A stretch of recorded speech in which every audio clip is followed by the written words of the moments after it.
Sir நேற்று கூட கார்த்திகுடா பிள்ளை கைது பண்ணி சிறையில் அடைக்க வச்சிருக்காரு. நேற்று கூட அவர் காவல் நிலைய அழைத்து செல்லப்போதை விட நான் எவ்வளோ நாள் முன்னே இருக்கணும், அதன் அடிப்படையில் அந்த நாட்கள் நம்ம ஆட்சி வரும் அப்படிங்கிற மாதிரி ஒரு தகவல் கொடுத்துருக்காரு. இன்றைக்கு மாஞ்சோலை தேயிலை தோட்ட தொழிலாளர்களுடைய நினைவு நாள். தொடர்ந்து அந்த மக்களுடைய கோரிக்கைகள், அந்த மக்களுக்கான போராட்டங்களில் விடுதலை சிறுத்தைகள் எப்போதும் உறுதுணையாக நிற்கின்ற ஒரு பேரியக்கம். அந்த வகையில் இன்றைக்கு எங்களுடைய தலைவர் எழுச்சி தமிழர் அவர்களுடைய சார்பிலும் விடுதலை சிறுத்தைகள் கட்சியின் சார்பிலும் இன்றைக்கு அங்கு சென்று வீரவணக்கம் செலுத்தவிருக்கின்றோம். தொடர்ந்து அந்த மக்களுடைய கோரிக்கைகள் கடந்த காலங்களில் புறக்கணிக்கப்பட்டு வந்தது. இந்த முறை மாஞ்சோலை தேயிலை தோட்ட தொழிலாளர்கள் தலைமைச் செயலகத்துக்கு அது குறித்து கலந்து ஆலோசித்தார்கள். இது குறித்து கட்டாயம் மாண்புமிகு முதல்வர் அவர்கள் கவனத்தில் கொண்டு சென்று அந்த கோரிக்கைகள் நிறைவேறுவதற்கு நாங்கள் உறுதுணையாக இருப்போம்.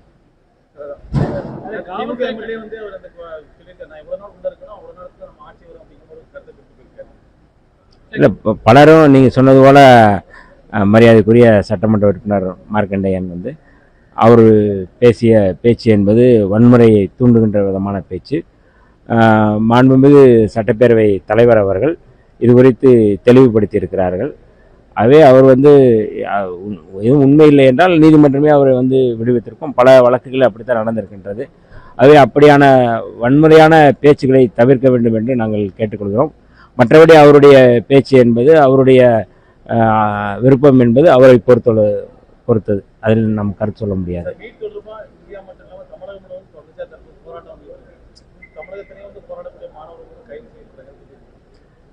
நீட் தேர்வு ரத்து செய்யப்பட வேண்டும் என்பதுதான் விடுதலை சிறுத்தைகளுடைய முழக்கம், கோரிக்கை. அதற்காக பல போராட்டங்களை முன்னெடுத்த இயக்கம் விடுதலை சிறுத்தைகள் இயக்கம். தமிழ்நாட்டில் மட்டுமல்ல, இந்தியா முழுக்க இந்த நீட் தேர்வு ரத்து செய்யப்பட வேண்டும் என்பதுதான் கோரிக்கையாக இருந்து வருகின்றது. மரியாதைக்குரிய சோனம் வாங்சுங் தொடர்ந்து இந்த போராட்டத்தை, உண்ணாவிரத போராட்டத்தை நடத்தினார்கள். அது தொடர்ந்து சிஜேபியும் போராட்டத்தில் குதித்திருக்கிறார்கள். இன்றைக்கு 34வது நாள் அந்த போராட்டம் இன்னும் தொடரும் என்று சொல்கிறார்கள். இப்பொழுதாவது ஒன்றிய பாஜக அரசு இந்த நீட் தேர்வை ரத்து செய்ய வேண்டும் என்கின்ற கோரிக்கை தமிழ்நாடு முழுக்க, இந்தியா முழுக்க அது எழுப்பப்பட்டு வருகின்றது. தமிழ்நாடு முழுக்க அதுக்கான முன்னெடுப்பை வருகின்ற 27ஆம் தேதி விடுதலை சிறுத்தைகள் சார்பில் போராட்டம் நடைபெறும் என்றும் விடுதலை சிறுத்தைகள் சார்பில் எங்களுடைய தலைவர் அவர்கள் அறிவிக்கப்பட்டிருக்கிறது. இந்த சூழலில் ஒன்றிய பாஜக அரசு அந்த வினாத்தாள் கசிவு தொடர்பாக நாடாளுமன்றத்தில் பேசப்படும், அது குறித்து விவாதிக்கப்படும் என்று சொல்லுகிறார்கள். அது பிரச்சனை இல்லை, நீட் தேர்வு ரத்து செய்யப்பட வேண்டும், அதுதான் இப்பொழுது நம்ம பேசணும். இதையொட்டி தமிழ்நாட்டில் நடக்கின்ற இந்த போராட்டங்களும் ஏற்கனவே, அதாவது வட மாநிலங்களில் நடத்தப்படுவதற்கு முன்பாகவே தமிழ்நாடு பல போராட்டங்களை முன்னெடுத்தது. இது மாணவர்களுடைய போராட்டம், மாணவர்களுடைய உணர்வு சம்பந்தப்பட்டது மட்டுமல்ல, மாநில உரிமை சம்பந்தப்பட்டது. அது பொதுப்பட்டியலில் இருந்து மாநில பட்டியலுக்கு கொண்டு வர வேண்டும் என்கின்ற அந்த போராட்டம், அந்த போராட்டம் ஒரு நியாயமான போராட்டம், அதில் எந்த மாற்று கருத்தும் இல்லை.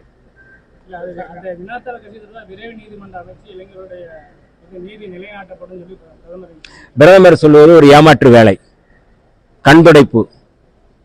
அதாவது எங்களுடைய தலைவர் அவர்கள் கூட நேற்றைக்கு சிஜேபி போராட்டக்குழுவினர் சந்தித்தார்கள். அப்படி சந்தித்த பொழுது கூட இது ஒரு ஏமாற்று வேலை என்று தான் தெரிவித்திருக்கிறார்கள்.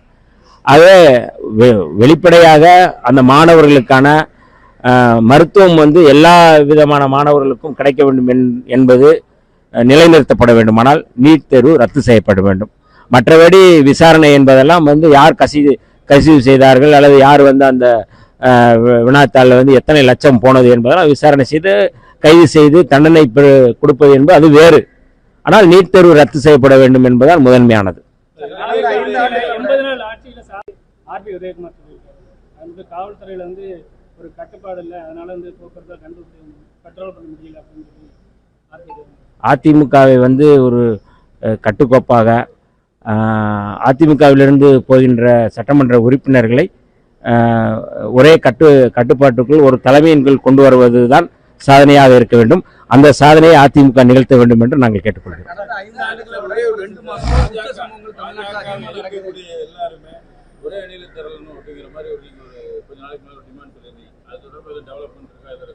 இல்லை, அது எங்களுடைய தலைவருடைய விருப்பம். எங்களுடைய தலைவர் அவர்கள் அதை நீண்ட காலமாக சொல்லி வருகிறார்கள்.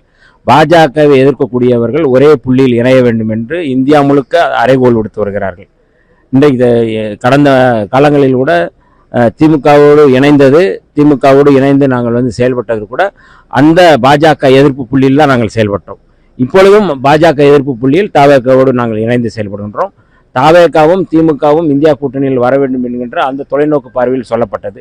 இன்றைக்கும் அதே நிலைப்பாடு இருக்கிறது. போக போக இன்றைக்கு மக்கள் விரோத ஆட்சியை, மக்களுக்கு எதிரான ஆட்சியை, மாணவர்களுக்கு எதிரான ஆட்சியை மோடி அரசு தொடர்ந்து செயல்பட்டு வருகிறது. இந்த அரசு தூக்கி எறியப்பட வேண்டும், அவர்கள் அப்புறப்படுத்த வேண்டும் என்று இன்றைக்கு மாணவர்கள் களமிறங்கி இருக்கிறார்கள். மாணவர்களுடைய போராட்டம் வெல்லும். அதை நோக்கி பாஜக எதிர்ப்பு புள்ளியில் அத்தனை பேரும் இணைவார்கள் என்பதில் எந்த மாற்று கருத்தும் இல்லை.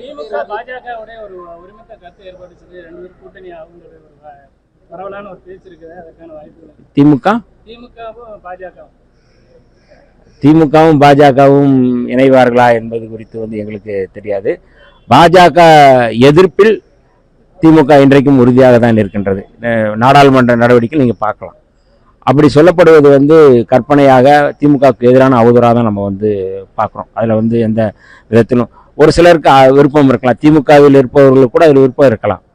ஆனால் நாடாளுமன்ற நடவடிக்கையில் இன்றைக்கு இந்தியா கூட்டணியில் அல்லது காங்கிரஸோடு இணைந்து தான் திமுக செயல்படுகிறது. பாஜகவை அப்புறப்படுத்த வேண்டும், பாஜக இந்த தேசத்துக்கு எதிராக செயல்படுகிறது என்பதை மட்டும் நாங்கள் தொடர்ந்து சொல்லி வருகின்றோம். அந்த வகையில் திமுகவும் பாஜக எதிர்ப்பில் உறுதியாக இருக்க வேண்டும் என்று நாங்கள் விரும்புகின்றோம்.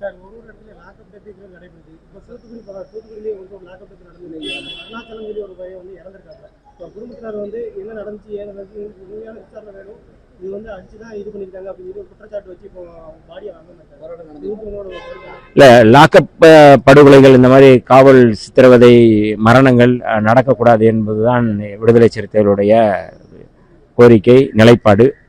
இதில் சம்பந்தப்பட்டவர்கள் யாராக இருந்தாலும் உடனடியாக கைது செய்து அவர்களை சிறைப்படுத்த வேண்டும் என்பதுதான் எங்களுடைய நிலைப்பாடு.